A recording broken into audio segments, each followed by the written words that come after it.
আসসালামু আলাইকুম। এখন দেখবেন সংবাদ শিরোনাম।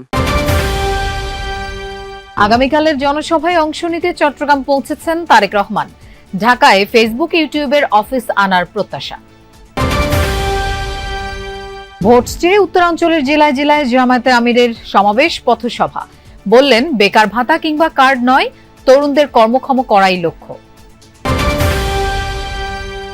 মাঠে ব্যতিব্যস্ত সময় কাটছে এনসিপি সহ অন্য দল ও স্বতন্ত্র প্রার্থীদের। মিথ্যা আশ্বাসে বিভ্রান্ত না হওয়ার আহ্বান নাহিদ ইসলামের। টি-20 বিশ্বকাপ থেকে বাংলাদেশকে বাদ দিয়ে স্কটল্যান্ডকে নেয়ার ঘোষণা দিল আইসিসি। টাইগারদের সাথে অবিচার করা হয়েছে দাবি করে পিসিবি চেয়ারম্যানের বয়কটের ইঙ্গিত। এতক্ষণ দেখছিলেন সংবাদ শিরোনাম, এখন দেখবেন বিস্তারিত। 20 বছর পর চট্টগ্রামে গেলেন বিএনপি চেয়ারম্যান তারেক রহমান। শনিবার সন্ধ্যা 7:30টার দিকে তিনি ঢাকা থেকে বিমানে করে চট্টগ্রামের শাহ আমানত বিমানবন্দরে পৌঁছান। এরপর লাল সবুজ রঙের বুলেট প্রুফ বাসে করে বিমানবন্দর থেকে যান নগরের স্টেডিয়াম এলাকার হোটেল রেডিসন ব্লু বে ভিউতে। এর আগে বিমানবন্দরে উপস্থিত দর্শনার্থী ও নেতাকর্মীরা তাকে স্বাগত জানান। সবাইকে হাত নেড়ে শুভেচ্ছা জানিয়ে দলীয় নেতাদের সঙ্গে শুভেচ্ছা বিনিময় করেন তারেক রহমান। আগামীকাল বেলা 11:30টার দিকে নগরের পলো গ্রাউন্ড মাঠে আয়োজিত নির্বাচনী সমাবেশে প্রধান অতিথি হিসেবে তার বক্তব্য দেওয়ার কথা রয়েছে। রাজধানী সহ বড় শহরগুলোর যানজট নিরসনে স্যাটেলাইট টাউন গড়ে তোলার প্রতিশ্রুতি দিলেন বিএনপি চেয়ারম্যান তারেক রহমান। চলাচলের সুবিধার জন্য চান মনোরেল চালু করতে। আগামীর বাংলাদেশ গঠনে তরুণদের ভাবনাকে গুরুত্ব দিতেই রিল মেকিং প্রতিযোগিতার বিজয়ীদের সঙ্গে মত বিনিময় করেন বিএনপি চেয়ারম্যান। বাংলাদেশে ফেসবুক, মেটা ও গুগলের অফিস আনার চেষ্টা করা হবে বলেও জানান তিনি। গণতন্ত্রের চর্চা ইউনিয়ন পরিষদ থেকে সংসদ পর্যন্ত ছড়িয়ে দেওয়ার আহ্বান জানান তারেক রহমান। আমার ভাবনায় বাংলাদেশ শীর্ষক জাতীয় রিল মেকিং প্রতিযোগিতায় সেরাদের সঙ্গে meet and greet with Tarek রহমানের আয়োজন। বিএনপির উদ্যোগে আয়োজিত এই প্রতিযোগিতায় 2200-র বেশি প্রতিযোগী অংশ নেন। তাদের মধ্যে সেরা 10 জন শনিবার দুপুরে গুলশানের বিচারপতি শাহাবুদ্দিন পার্কে তারেক রহমানের সঙ্গে মতবিনিময়ে অংশ নেন। যদি ট্রেনিং এর সুবিধা পায়, কোর্সের সুবিধা পায়, তাহলে তো 1 মিনিটের রিলসের মাধ্যমে আগামীর বাংলাদেশ নিয়ে নিজেদের প্রত্যাশা ও প্রস্তাব তুলে ধরেন অংশগ্রহণকারীরা। দেশ গঠনের প্রস্তাবিত পরিকল্পনায় সাধারণ মানুষের ভাবনাকে যুক্ত করতেই এই ব্যতিক্রমী উদ্যোগ। যাতে সবাই রাস্তায় নিরাপদে থাকতে পারে, এটা এনশিওর করতে হবে। দ্বিতীয়ত, কারাপশন আমাদেরকে যেভাবেই হোক এটাকে অ্যাড্রেস করতে হবে। আয়োজনে তারেক রহমান বলেন, রাজধানীর সব অঞ্চলকে যুক্ত করতে মনোরেলের পরিকল্পনা রয়েছে। বড় শহরের চাপ কমাতে আশেপাশে গড়ে তোলা হবে স্যাটেলাইট টাউন। এই জেলাগুলোতেও ছোট ছোট শহর আছে, জেলা শহর আছে বা সদর।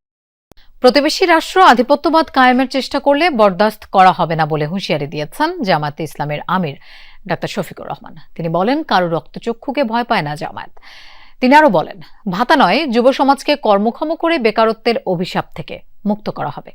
দেশের রাজনীতিকে সুন্দর ও পরিচ্ছন্ন করতে 10 দলীয় নির্বাচনী ঐক্যকে ভোট দেওয়ার আহ্বান জানান জামায়াত আমির। উত্তরবঙ্গ জুড়ে দ্বিতীয় দিনের মতো নির্বাচনী প্রচারণা চালিয়েছে 10 দলীয় নির্বাচনী ঐক্য। গাইবান্ধার পলাশবাড়ির পাইলট উচ্চ বিদ্যালয় মাঠের জনসভা থেকে প্রচারণা শুরু করেন জামাত আমির ডাক্তার শফিকুর রহমান। নীল আকাশ, মাঝে মাঝে আকাশে শকুনের ছায়া দেখা যায়। ওই শকুনের ছায়া যেন বাংলাদেশের মাটিতে পড়তে না পারে। প্রচারণার শুরুতেই জামাত আমির বলেন, আধিপত্যবাদ আবারও চেপে বসার চেষ্টা করছে, এজন্য সবাইকে সজাগ থাকার আহ্বান জানান তিনি। কোনো আধিপত্যবাদের ছায়া বাংলাদেশে আমরা দেখতে চাই না। অবশ্যই বিশ্বের সকল সভ্য দেশের সাথে আমরা বন্ধুত্বের সম্পর্ক চাই। আমরা প্রতিবেশী দেশ। প্রচারণার তৃতীয় দিনে আনুষ্ঠানিক উদ্বোধন হলো জাতীয় নাগরিক পার্টির নির্বাচনী থিম সং। শাপলাকলির পক্ষে ভোট চেয়ে তৈরি হয়েছে গানটি। পাশাপাশি হ্যাঁ ভোটের পক্ষেও আরেকটি গান সূচনা করেছে দলটি। এদিকে ঢাকার বিভিন্ন আসনে প্রচার চালাচ্ছেন এনসিপি সহ 10 দলীয় জোটের প্রার্থীরা। মানুষ যেন নির্বিঘ্নে ভোট দিতে পারে সেই প্রত্যাশা করেছেন ঢাকা 11 আসনের প্রার্থী নাহিদ ইসলাম। ভোটের মিছিলে আমার প্রতীক শাপলাকলি, এমন বক্তব্যে নির্বাচনী থিম সং উদ্বোধন করেছে জাতীয় নাগরিক পার্টি। শনিবার সন্ধ্যায় জাতীয় জাদুঘরের সামনে প্রচারণা শুরুর তৃতীয় দিনে এসে দলটি তার নির্বাচনী থিম সং উন্মুক্ত করল। পাশাপাশি হ্যাঁ ভোটের পক্ষেও আরেকটি গানের প্রচারণা শুরু করে দলটি। মাদুর পেতে থিম সং শিরোনামে দলের প্রচারণা উদ্বোধন করেন দলটির নির্বাচনী পরিচালনা কমিটির প্রধান আসিফ মাহমুদ সজীব ভুইয়া। আমরা খুব ফ্যান্সি ভাবে 5 স্টার হোটেল ভাড়া করে সেলিব্রিটিদেরকে এনে করতে পারিনি। আমরা মনে করছি এখানে সমাজের বিভিন্ন শ্রেণী পেশার মানুষজন যারা আছেন আমাদের হরিজন তফসিলি সম্প্রদায়ের মানুষজন আছেন এবং আমরা তাদের রিপ্রেজেন্ট করে আমরা তাদেরকে সাথে নিয়ে আমাদের থিম সংটা লঞ্চ করতে চেয়েছি। এর আগে সকালে রাজধানীর ভাটারা এলাকায় গণসংযোগ করেন ঢাকা 11 আসনের 10 দলীয় জোটের প্রার্থী নাহিদ ইসলাম। এ সময় তিনি একটি দলের বিরুদ্ধে আচরণবিধি লঙ্ঘনের অভিযোগ করেন। বলেন, এমন আশ্বাস দেয়া হচ্ছে যা বাস্তবায়িত হওয়ার সম্ভাবনা নেই। বিভিন্ন জায়গায় এই যে ফ্যামিলি কার্ড, কৃষক কার্ড ইত্যাদির নামে আসলে এক ধরনের ভোট কিনার এক ধরনের আসলে এটা প্রক্রিয়া, এক ধরনের কৌশল তারা আসলে অবলম্বন করতেছে। এটা আসলে কিন্তু মানুষ আসলে এটাতে আসলে রেসপন্স করতেছে না। আমরা মানুষের সাথে কথা বলতেছি, মানুষ আসলে এগুলা বিশ্বাসও করতেছে না। এদিকে রাজধানীর পুরোনো পল্টনে নির্বাচনী প্রচারণায় অংশ নেন 10 দলীয় জোট মনোনীত ঢাকা 8 আসনের প্রার্থী এনসিপি নেতা নাসির উদ্দিন পাটোয়ারি। একটি দল নির্বাচনকে সামনে অবশেষে টি-20 বিশ্বকাপ থেকে বাদ পড়ল বাংলাদেশ। এর পরিবর্তে স্কটল্যান্ডকে যুক্ত করার কথা আনুষ্ঠানিকভাবে জানিয়েছে আইসিসি। এদিকে বাংলাদেশের সাথে অবিচার করেছে আইসিসি। সরকার চাইলে ভারতের টি-20 বিশ্বকাপে অংশ নেবে না পাকিস্তান, এমনটাই জানিয়েছেন পিসিবি চেয়ারম্যান মহসিন নাকভি। নিরাপত্তা ইস্যুতে সিদ্ধান্ত নিতে বাংলাদেশের পূর্ণ স্বাধীনতা আছে বলে জানান তিনি। নিরাপত্তা ইস্যুতে উত্তপ্ত বিসিবি ও বিসিসিআই সম্পর্ক, যার রেশ গিয়ে পড়েছে ভারতে অনুষ্ঠিত হতে যাওয়া টি-20 বিশ্বকাপে। ভেন্যু পরিবর্তনে দাবি জানিয়ে বাংলাদেশের করা আবেদনের প্রতি একাত্মতা প্রকাশ করে পাকিস্তানও।